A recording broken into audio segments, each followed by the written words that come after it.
Hey guys, I want to do a video on how to make your power tools last a long time. And I'm going to get some flack about this video. There's going to be people who are going to chime in and say, hey, I've been a carpenter since I was 10 years old and this is, yada, yada, yada.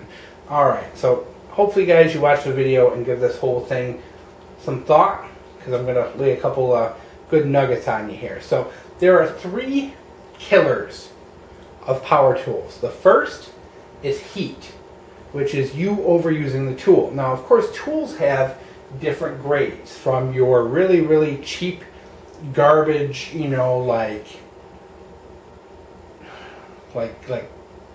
Aldi's brand tools, to homeowner grade stuff like these Ryobis here, all the way up to the really cool industrial grade stuff. There's a huge spectrum of tools, and each one of them can only, the quality of the components can only accept so much heat. The more you run these things, the hotter they get. Now, your $200 drill, of course, is going to have really good heat sinking. It's going to have a really good motor, and it's going to be able to handle that heat. Your $20, Black & Decker is not going to be capable of handling that heat. And that heat will eventually destroy the motor, and it will stop working. So one of the big things is realizing and being honest with yourself. You may like your $20 Black & Decker. In fact, I have one, and I do like it, and I use it, but I know enough to use it sparingly. It's not an industrial grade tool. It's not meant for that. It's not going to last. It just isn't capable. So you really do. You got to be honest with yourself with the money you've spent and kind of plan your jobs accordingly so that you know you're using the tool in line with what it's going to be able to survive. Heat is that #1 killer. Do not abuse tools. I can't, another thing that kills tools is people forcing them beyond their capabilities. People are trying to drill and they're like, they're forcing it down as hard as they can with their weight on it. That kills tools. That puts a lot of pressure on the motor. It wears them down quicker than anything. If it's not doing the job, get a different tool. Don't force a tool beyond its capabilities. You will kill it, and you will kill it quickly. A drill like this Ryobi, this is not a high-end tool. This is a very kind of low-end homeowner grade tool. If you use it appropriately, it will last a really long time. If I know I have a tough job, I'm not using this. I know. And as much as we'd like to, and we think, oh, it's a cordless drill, it should be able to handle it, I paid 40 bucks. You gotta be honest with yourself. The #2 killer is misusing the batteries. You really need to have a good understanding of the different kind of batteries if you're going to use power tools. That's because there's a big difference in what's best for them. Now, these Ryobis use lithium-ion batteries. We've gone to lithium-ion in the past couple of years from nickel-cadmium. Now, there's a huge difference between these in how we operate, guys. And am I not focused here? There we go. Nickel-cadmiums are meant to be drained completely dead and put on the charger. So I grew up in the age of nickel-cadmiums, and that is what you did. If you had a drill, you literally used it until it stopped working, threw the battery on the charger. This is the absolute worst thing you can do to a lithium-ion battery. The minute you do that, you're pretty much almost killing the battery. It starts the battery to have corrosion internally, it affects the internal resistance, and you can actually trip the protection circuit, which will prevent you from recharging it.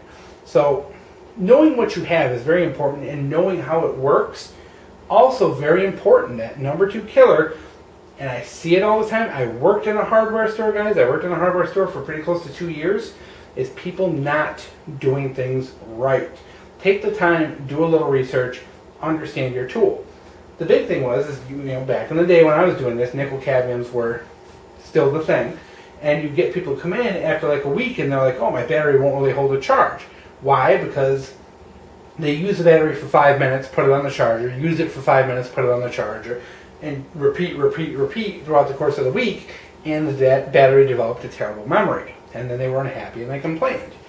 Now, the age of lithium ions happens, people are doing, they've gotten so used to nickel cadmiums that they're doing the opposite. They're draining these things dry, and it kills them. It kills them really quick. It's really terrible for them.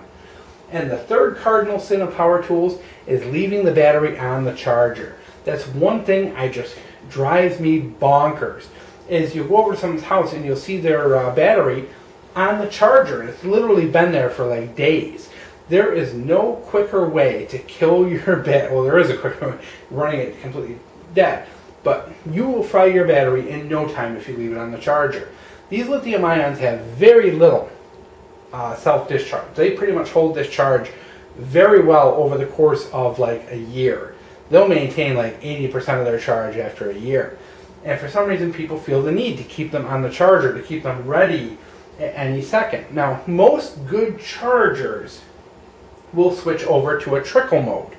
But the thing is over time, you're leaving them for days and days and days. That battery is continually exposed to heat. You have to remember that that excess energy is being burned off as heat. Lithium-ion batteries don't do well with heat. Just like your motor doesn't do well with heat, your lithium-ion batteries don't do well with heat.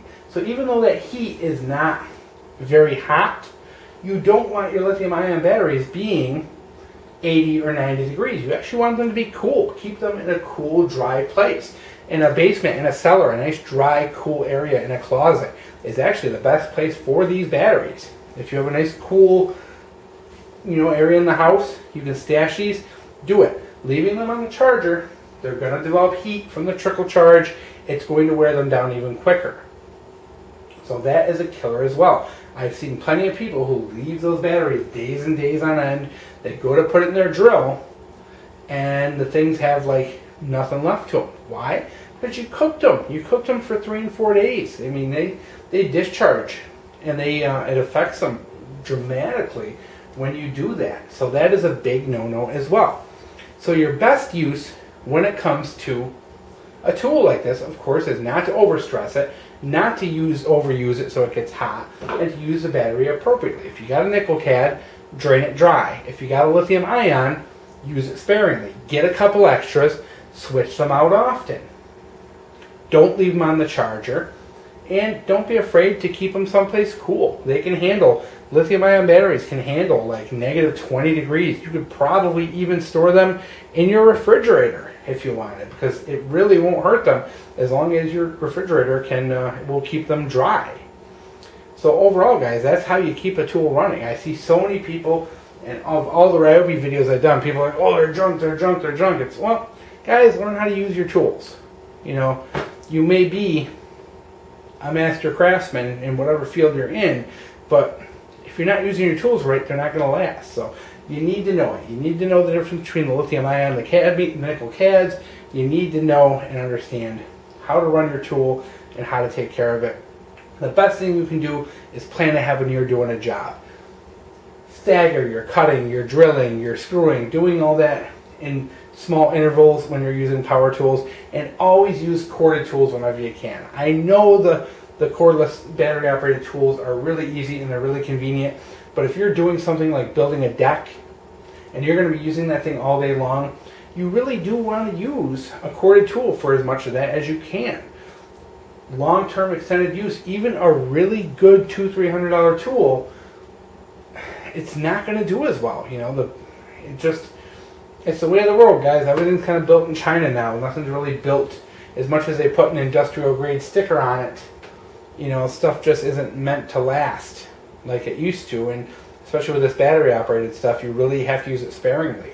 Now, for your average homeowner, this Ryobi will last a long time if you take care of it. You don't need to spend $400 on a drill for the average Joe homeowner. So I hope this helped. Hope this gave you a little food for thought, and hopefully you're not butthurt too badly.